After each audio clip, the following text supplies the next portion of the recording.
அனைவரும் பிரசாதத்தை பெற்றுக் கொள்ளும்படி கேட்டுக்கொள்கிறார்கள். மாலை சரியாக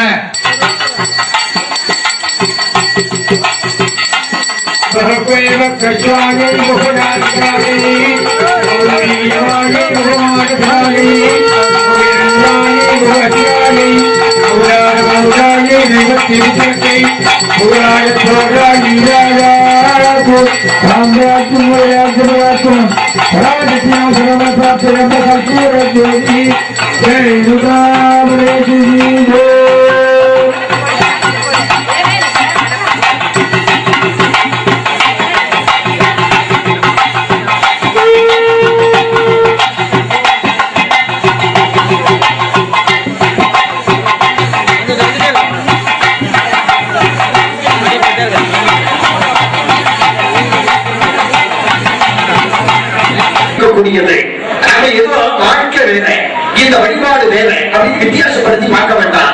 ரெண்டும் ஒண்ணு. நம்ம தர்மம் என்பது என்ன தெரியுமோ? வாழ்வியல் முறை. நம்முடைய தர்மம் என்பது வாழ்வியல் முறை. எப்படி? இப்ப மஞ்சள் செஞ்ச குங்குமத்தை நம்ம நெத்தியில வச்சுக்கணும்னு சொல்லியிருக்காங்க. குங்குமம் போட்டு எல்லாரையும் ஒட்டு போட்டு தானே ஸ்டிக்கர் தானே. வால்பேசி கண்ணாடி சட்டத்தை சுத்தி பார்த்தா ஸ்டிக்கரா ஊட்டி இருக்கும். ட்ரெஸ்ஸிங் டேபிள் கண்ணாடி சட்டத்தை சுத்தி பார்த்தா ஸ்டிக்கரா ஊட்டி இருக்கும். எலிமெண்ட்ஸ் எல்லாம் இருக்கு. அதனாலதான் மஞ்சளை பூசணும், மஞ்சளை குங்குமத்தை வைக்க. இந்த ஆங்கில சக்கரம் தூண்டப்படுகிறது. நம்மளை யாரும் விஸ்மரை பண்ண முடியாது. நம்ம நித்யானந்தம், பரமானந்தம், பிரேமானந்தம் சுத்த முடியாது. புரிஞ்சுக்கா உங்களுக்கு? அதனால இப்ப அதனாலதான் அந்த நாட்டில் என்ன பண்ணாங்க?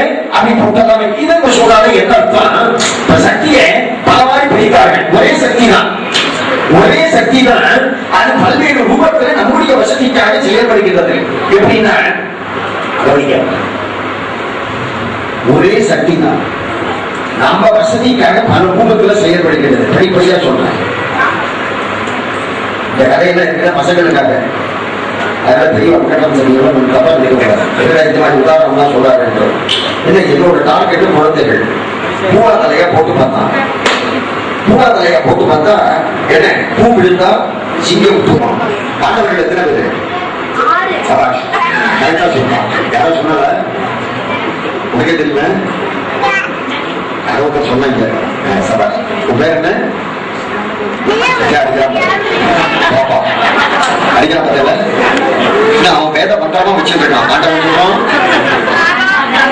முடிச்சுட்டா ஆட்டம் சொல்றான்னு அழகால செய்யறான்ட்டான். வேத மந்திர மாதிரி எப்படி போயிருக்காரு. இடிச்சு போடலாமா தோணும். ஆமா, ஆத்துல இருந்தாலும் சரி, வெளியில இருந்தாலும் சரி, ரசிக்க வெளியில ரசிக்கணும். ஆத்துல சம்சாரமே சமைச்சுட்டு இலையில ரசம் விடுறா.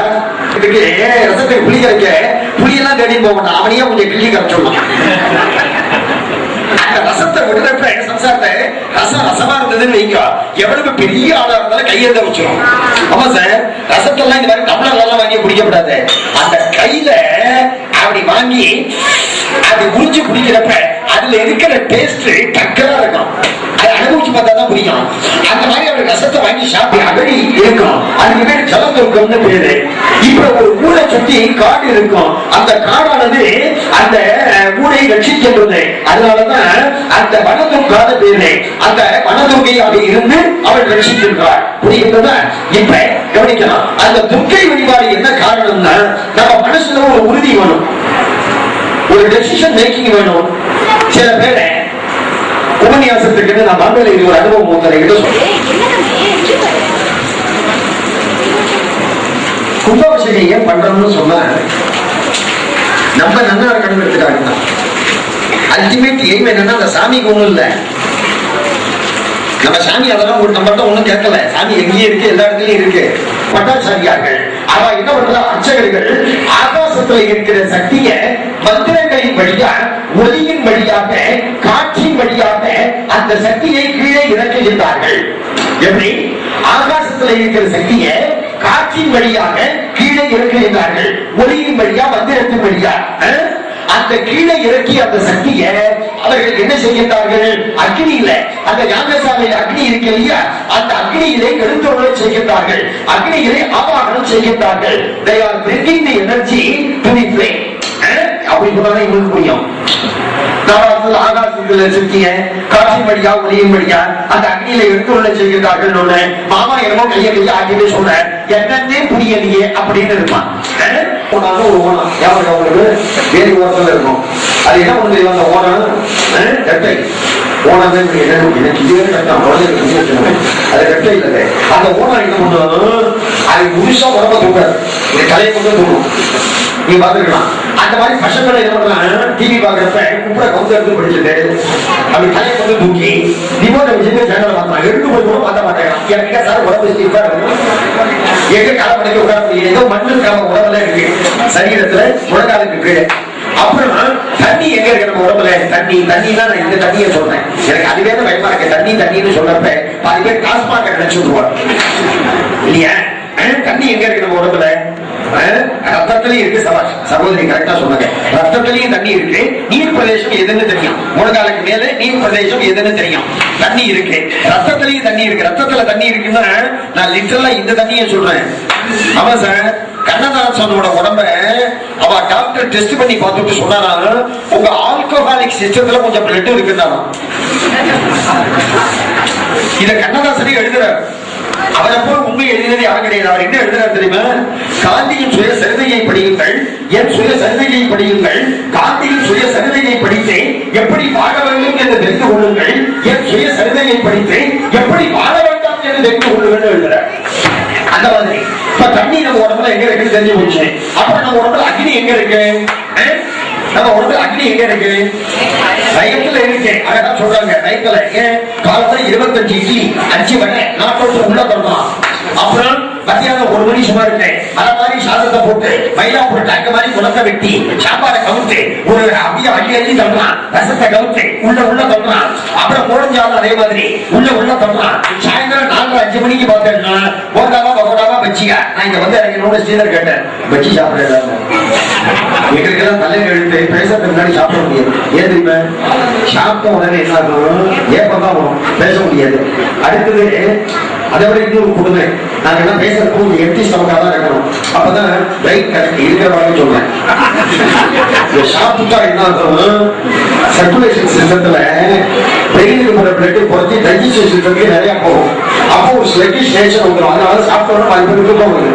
அதை என்ன சொன்னாலும் கேட்க மாட்டாங்க தெரியுமா? ஒரு அறிவு இருக்காங்க உண்மம் செய்ய காரணம்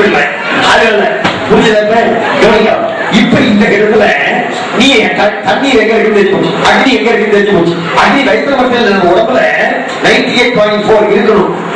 சூடு இருக்க வேண்டிய அளவு இருக்கணும் தெரியுமா? இது ரொம்ப அதிகமா இருந்ததுன்னு வைக்க நம்ம இருக்கும் இல்லை. ஆமா இப்ப அதிகமா போச்சுன்னா தானாவே பேசி போவோம். இந்த ரோட்ல எல்லாம் பார்த்து சைக்கிளே அடிச்சு என்ன சொல்றேன் அப்படிமா எல்லாம் யாருமே இருக்க நம்ம இருந்தும் இல்லை அக்னி இல்லவே இல்லைன்னு வச்சுக்கோங்க சூடு இல்லைன்னா இல்லவே இல்லை புரிஞ்சுட்டா பேடி வரைக்கும் எஸ்எம்எஸ் கொடுக்கணும் இருக்கலாம் அது வேற விஷயம்.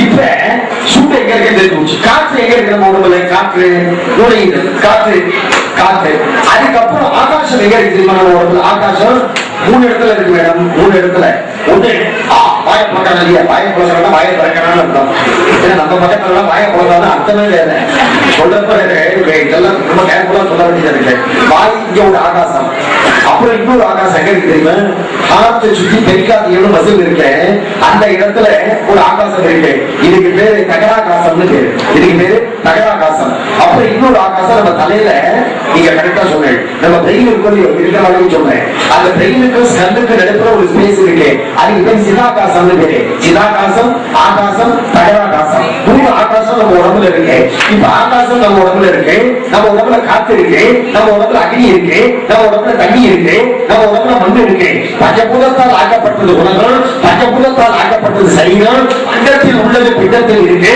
அதனால்தான் நம்மை வாழ வைக்க வேண்டும் என்பதற்காகத்தான் அங்க சுதந்திரமா இருந்த சக்தி நமக்காக கீழே இறங்கி வந்து சிறைப்படுத்தப்படுகிறது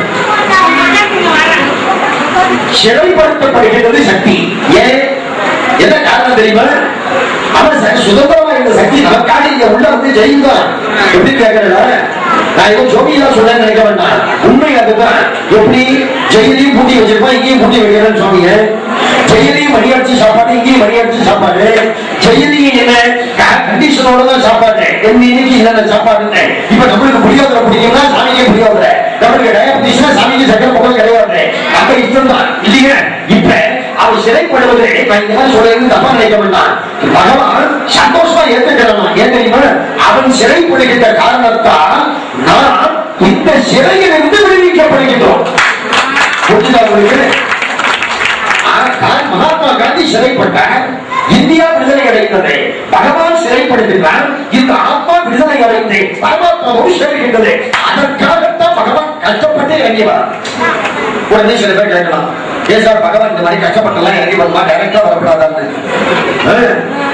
ஒரு பிரசிடென்ட் இருக்க பிரைம் மினிஸ்டர் இருக்க பிரைம் மினிஸ்டர் இருக்க அவர் டெல்லியில இருந்து கிளம்புற மெட்ராஸ்க்கு வரணும் அவர் பாதியா இப்ப கிளம்பணும்னு நினைச்சிட்டு இருக்காங்க அது வேற விஷயம் அவர் டெல்லியில இருந்து கிளம்பணும் அவர் என்ன பண்ணுவாங்க டெல்லியில இருந்து மிலிட்டரி பிளைட்ல கிளம்பி நேரா மெட்ராஸ்ல இருந்து ஏர்போர்ட்ல இறங்கி அவருக்கு 5 அடுக்கு பாதுகாப்பு பஞ்சாபுக்கு சொன்னீங்கன்னா 5 அடுக்கு பாதுகாப்பு அதுக்கப்புறம் அவர் நேரா குண்டு வைக்காத கார்ல வந்து ஏறி அவருக்கு இவ்வளவு புரோட்டோகால்லாம் இருக்கிறப்ப இந்த உலகத்திலேயே ஆட்சி செய்யக்கூடிய பகவானுக்கு ஒரு புரோட்டோகால் இருக்கக்கூடாது அதனால அந்த பகவான் எளிமையாக ஏன் அவன் ஏன் இறங்கி வரணும் நான் மேல ஏறி வரணுங்கிறதுக்காக புரிஞ்சுதா இப்ப ஆகாசத்துல இருக்கக்கூடிய அந்த பகவான் இறங்கி வருவதற்கு காரணம் நாம் அப்படி ஏற வேண்டும் என்பதற்காக ஒண்ணு இப்ப நாம் வாழணுங்கிறதுக்காகத்தான் சொன்னேன் இந்த கோவிலே நாம் வேற இல்ல கோவில் வேற இல்ல எப்படி கேட்கல திருமூலர் திருமந்திரத்தில் அழகா சொல்றாரு நூற்புடமே பேராலயம் உள்ளம் பெரும் கோவில் வள்ளல் பிரானாருக்கு வாய்த்தலை கோபுர வாசல் தெள்ள தெளித்தாருக்கு சீவன் சிவலிங்கம் கண்ட புலனைக்கும் காளாமணி விளக்கே உள்ளுக்குள்ள 5 முகம் உள்ள தீபம் ஏற்றமா அதுதான் நமக்கு இருக்கக்கூடிய மெய்வாய் கண்முக்கு செவி என்ற 5 புலன்கள் நம்ம சரீரம் இருக்கே உடம்பே பேராலயம் உள்ளம் இருக்கு இல்லையா அது பெரும் கோவில் வாய் தலை கோபுர வாசல் நம்ம தலை கோபுரம்னு சொன்னா மேலே இருக்கக்கூடிய கலசம் அதுக்காகத்தான் கையெழுத்து இப்படி வச்சு கும்பிடணும் இப்படி வச்சு சரிக்கிறோம் புரிஞ்சுங்க உடனே இப்ப உடம்பே ஆலயம்னு சொன்னா இதுக்கு என்ன சார் கும்பாபிஷேகம் இப்ப இங்க கும்பாபிஷேகம் பண்றோம் இதுக்கு என்ன சார் எப்படி சார் கும்பாபிஷேகம்னு சில பேர் கேட்கலாம் ஏன்னா நம்ம பசங்க தான் அர்த்தத்தை அனந்தம் பண்ணிப்பானே இதுக்கு எப்படி கும்பாபிஷேகம் என்னன்னா நம்ம தெரிஞ்சும் தெரியாம ஏதோ ஒரு தப்பா பண்ணிட்டு பகவானுக்கு முன்னாடி வந்து ஐயா நான் தெரியாம தப்பு பண்ணிட்டேன் மன்னிச்சு விப்பா அப்படின்னு 2 சொட்டு கண்ணீர் விட்டான்னு போயிட்டோம் அதுதான் கும்பாபிஷேகம் புரியுதா உங்களுக்கு இப்ப அதுதான் கும்பாபிஷேகம் எனவே இப்ப நம்ம சரீரம் வேறல்ல ஆலயம் வேறல்ல நான் தான் இருக்கணுங்கிறதுக்காகத்தான் கும்பாபிஷேகம் அடுத்தது இன்னும் சயின்டிபிக்கா இதை எக்ஸ்பிளைன் பண்றேன் இப்ப கோவில பார்த்தீங்கன்னா கொடிமரம் வைப்பார் அந்த கொடிமரம் என்னன்னா நம்ம ஸ்பைனல் கார்டு கொடிமரத்தில் பார்த்தா 32 வளையம் இருக்கும் எந்த கோவில் கொடிமரத்தை பார்த்தாலும் அதுல ரிங்ஸ் எவ்வளவு இருக்குன்னா 32 இருக்கும் நம்ம ஸ்பைனல் கார்ட்ல நீ எந்த இப்ப வராது சமச்சீர்கள் எல்லாம் நீச்சல் வரும். ஆமா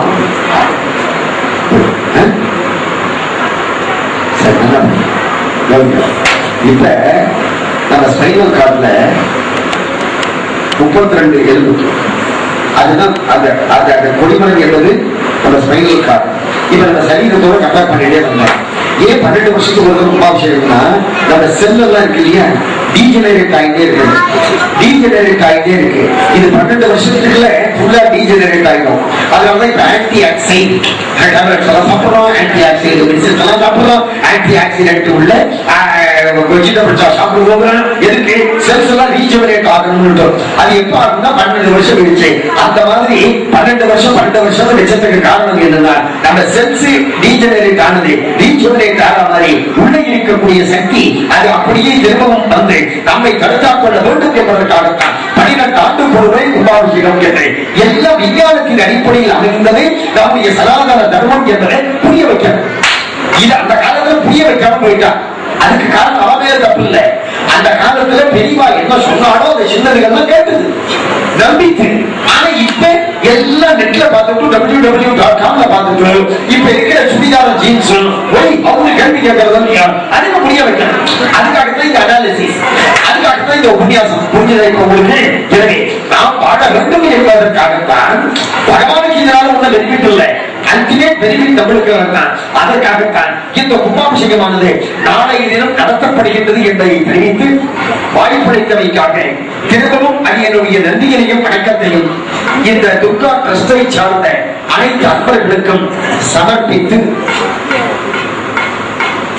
அவர்களுக்கும் மற்றும் ஸ்ரீ ஸ்ரீதர் அவர்களுக்கும் இவ்வளவு நேரம் பொறுமையாக இருந்து கேட்ட ஐயப்பர்கள், தாய்மார்கள், பக்தர்கள் அனைவருக்கும் இந்த கும்பாபிஷேகத்தை பொறுப்போடு புனிதத்தோடு நடத்தக்கூடிய சிவாச்சாரியார்கள் அனைவருக்கும் அரியனுடைய நன்றியையும் வணக்கத்தையும் தெரிவித்துக் கொண்டு இந்த அளவில் நிறைவு செய்து கொள்கிறேன். நன்றி, வணக்கம், வாழ்க. ஹரே ராம ராம ராம ஹரே ஹரே,